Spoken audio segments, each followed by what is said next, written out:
Hello there. Have you ever wondered if this perception that things are getting worse is just because of getting old? You know, it could be the case that everybody says the same thing. Things are worse. Oh, it was much better when I was young. And there may be some empirical evidence behind that. That old people always say, "Oh, it was better in my day. It wasn't like this." Um, but if you look at things objectively, I think there is a case to say that the world is getting dumber. We're becoming more stupid, and more there is a sort of catering for people at the lowest level of society, catering for the lowest common denominator. At the same time, you'll see all kinds of memes and chat on the internet about evolving and reaching a higher state of consciousness. So this is somewhat paradoxical. These things are obviously divergent.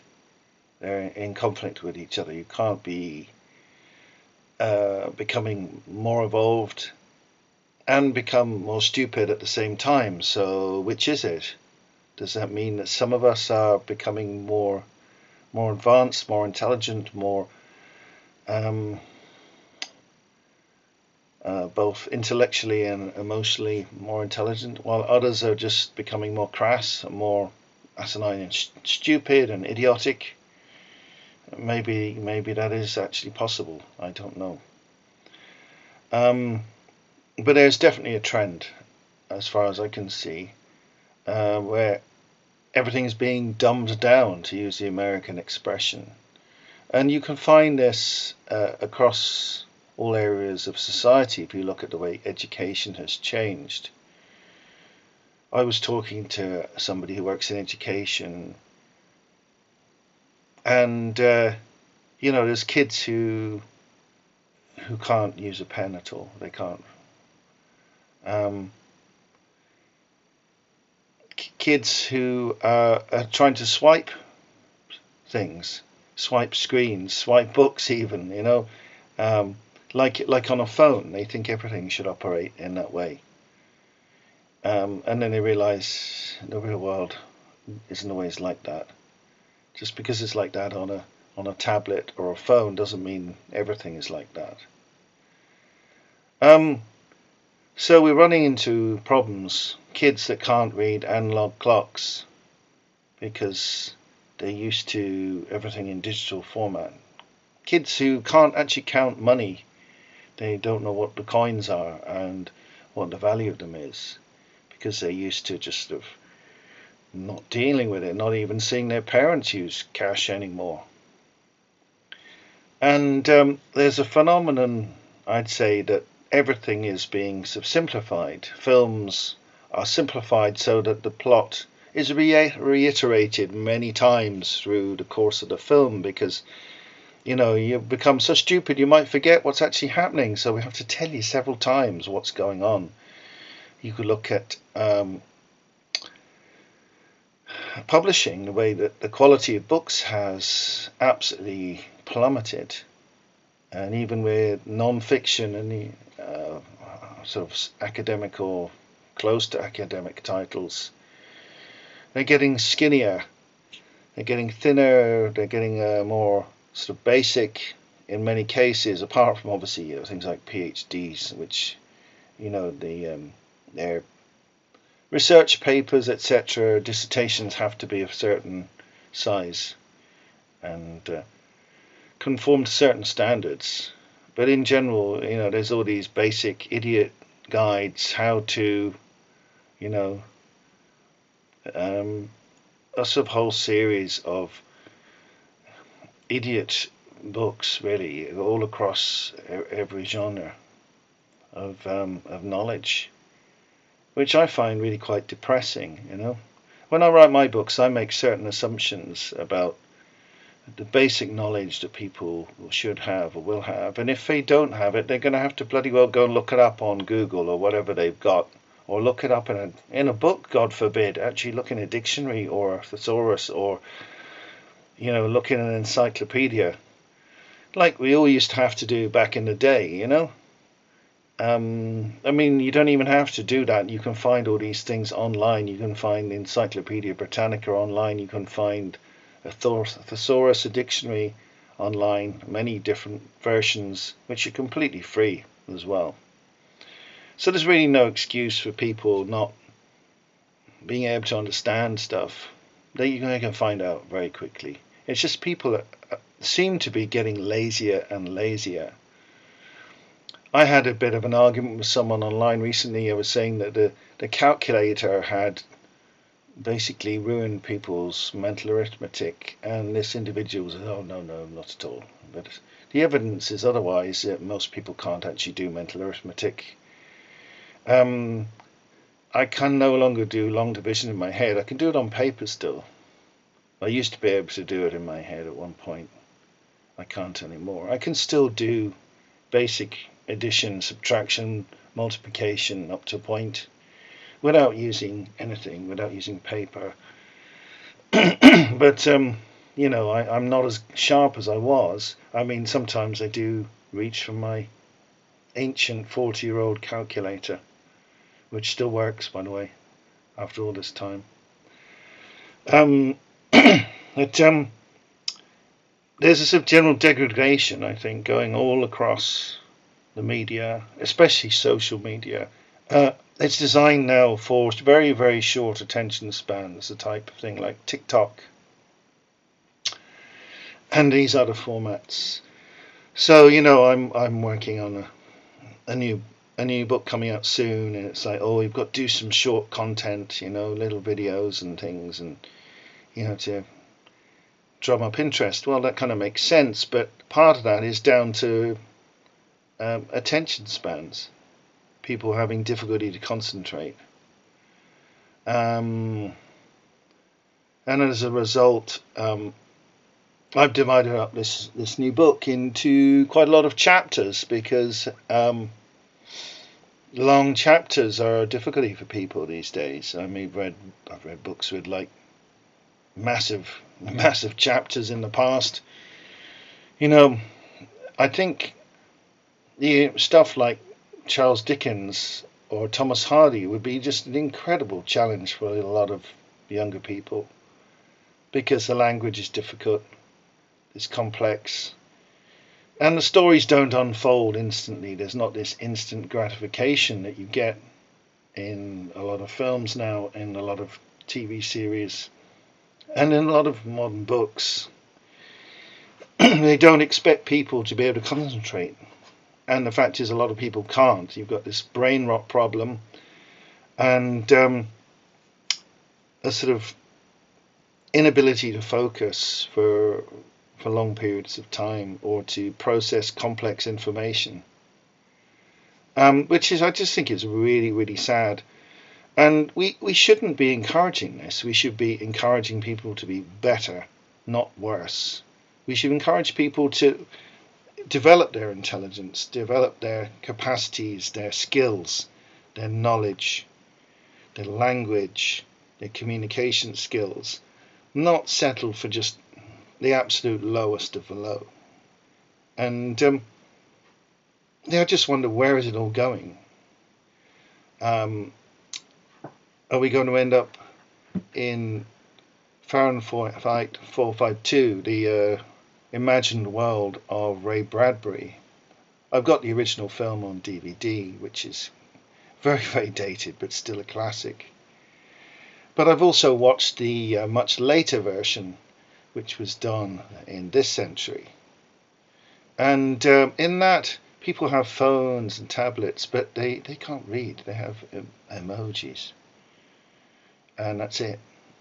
And we could end up with that. We could end up with a whole generation of people who can't read at all. They can't do any maths, simple arithmetic. And, they'll have to use their their phone to simple calculations, and they possibly can't read at all, maybe with signs, and everything else will just be emojis, like in the newer version of that film, based on a really wonderful novel, I must add, by Ray Bradbury, which you should check out if you haven't. It's quite a short novel, actually, but it's nonetheless brilliant, and certainly I found that very inspiring. So we're in a very difficult time period.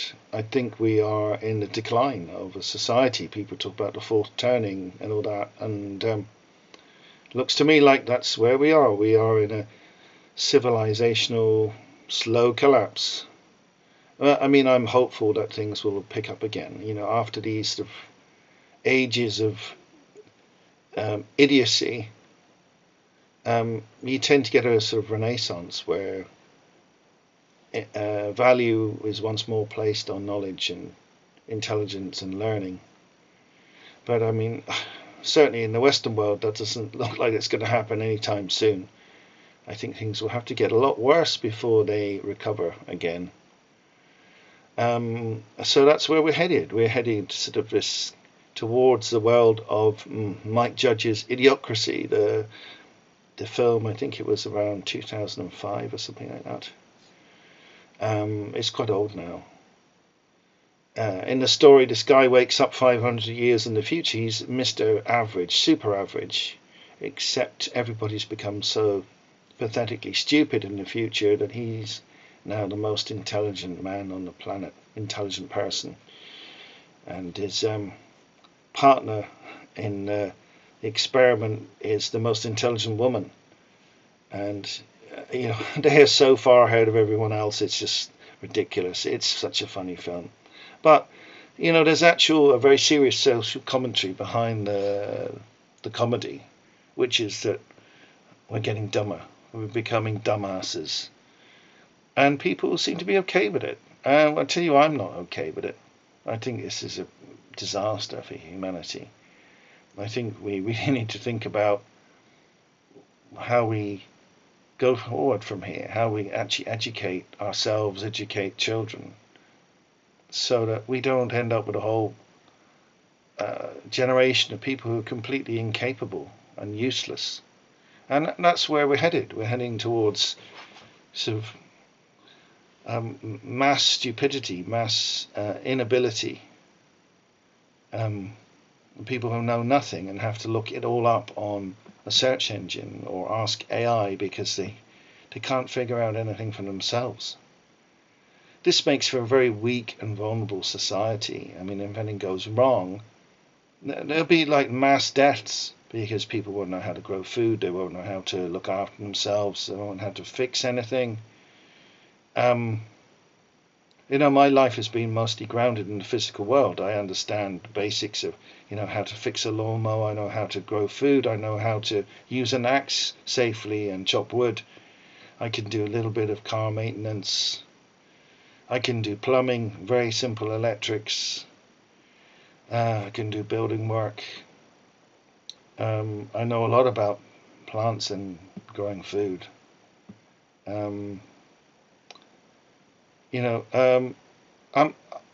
I'm quite capable, and I'm able to learn new things because I've already learned a lot of stuff about practical activities. I can adapt and I can learn more quite easily. It's not a massive J curve for me to learn something new in many cases. But if you've spent your life just sort of looking at a tablet and you've never done anything in the real world that's sort of actually practical, learning to do like simple jobs like changing oil in the car, that could seem like a really, really difficult challenge for someone who's just sat there with their iPhone just looking at it all day long, and that's what they do. And they go on the computer and they do some influencer job or whatever, messing around on computers, sort of writing software, and then, something goes wrong with their car. What do? They reach the phone. Oh, my car's broken. They open the hood and they look at it and they or the bonnet as we call it here. they have no idea what the hell they're doing. They don't know anything. I had a Haynes manual for my first car, which was a 1978 Ford Escort, 1.3 engine, really tiny in this huge engine space at the front. So it was easy to get in and do stuff. It was very simple. The electrics were very simple as well. Even things like changing oil was really easy. It was really high off the ground, so I could crawl underneath and change the oil filter myself with a screwdriver. Just shove it in and unscrew it, and then collect all the oil up and in some kind of tub. Put a new filter, put the sump screw back in, fill up the oil, check it's all correct with the dipstick and everything. Pretty easy job, really, but I mean, for a lot of young people, that's an enormous challenge, and they've no idea how to start such things. I mean, it just appalls me to think that kids can't read an analog clock. I probably learned to tell the time when I was about 5, probably. I remember getting a watch when I was maybe 7. Yeah, something like a 6, maybe. Yeah, I think I had a Mickey Mouse watch when I was about 6, maybe. And I was really pleased with that. And I was like, "Oh, wow! I can tell the time. I can look at my watch and tell you what the time is." So I thought that was fun. These kids now. There's kids who are like 15 and they can't read a clock or a watch. It's absolutely crazy, and we've allowed this to happen. We're training our kids to become useless by just allowing the tablet to teach them, instead of actually teaching them ourselves, because it's too much trouble. We're not too lazy. Oh, I'm too busy. I'm too tired. Oh, I can't be bothered. All these excuses for not actually being a proper parent and doing things properly and teaching them the things that they need to know. So I could go on a lot more about this, but you get the idea. I'm convinced that things are getting worse and we are getting dumber, and the quality of what is being produced and put out into the world through media, for public consumption, etc., is worse in general. And until that changes, I think it's going to get more and more difficult to really teach your kids properly, unless you're prepared to put in a lot of time. If you just leave it to chance, they're probably not going to know very much. And certainly governments don't seem to be interested in high standards in anything in the Western world. I think things are quite different in places like China. The attitudes towards knowledge acquisition and sort of developing your intelligence and your skills are very different in China, very different indeed. And I think they've got the right idea, and we just seem to revel in stupidity and asinine crap like Love Island or whatever, some kind of reality crap, as if it's great, and it isn't great. It's absolute rubbish, and it's just turning people's brains into mush. So I think we need to reverse this. How you go about this, I don't know. I wonder if perhaps things have to get really terrible before they start to pick up again. Maybe we've been here before. Maybe there's cycles like this that have happened in the past where sort of intelligent people weren't running the show anymore, and sort of foolishness and idiocy became sort of the popular way to be.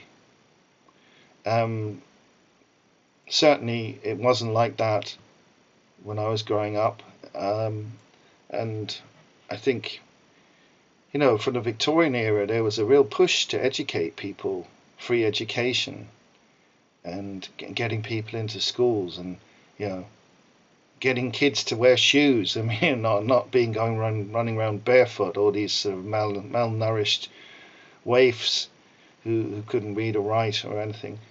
Most kids in poor countries, you offer them a chance for progress and they'll jump at it. But, you know, in the West, it's like cool and trendy to be an idiot. I mean, why on earth is that the case? I think it's really very much down to mainstream media pushing the idea that being intelligent is crap and nerdy and sort of, you know, pathetic, and that being a moron is actually cool. I'd say it's the absolute opposite, to be honest. Well, like I said, I could go on forever. I think I've said enough. You've got the point by now. And I wonder what you think about it. Please leave a comment if you've got anything to say about what I've discussed here. Maybe you think I'm wrong, or maybe you agree. I don't know. Let me know what you think, and please give a like if you think this is a good video, and please subscribe as well if you can. I'm really struggling with the you know, the YouTube algorithm seems to be doing me in. I mean, I've got one video with 14,000 views, for God's sake, and here I am, you know, struggling to get like over 30 views in recent times. I don't really know what I've done, but I've obviously annoyed YouTube somehow, and they don't like me and they don't like my content at the moment. So there you go. I'm just going to have to do my best and hope that people will just somehow get to see what I have to say. So that's it for now, and thank you for watching if you're still here, and that's it for now. Till next time, bye bye.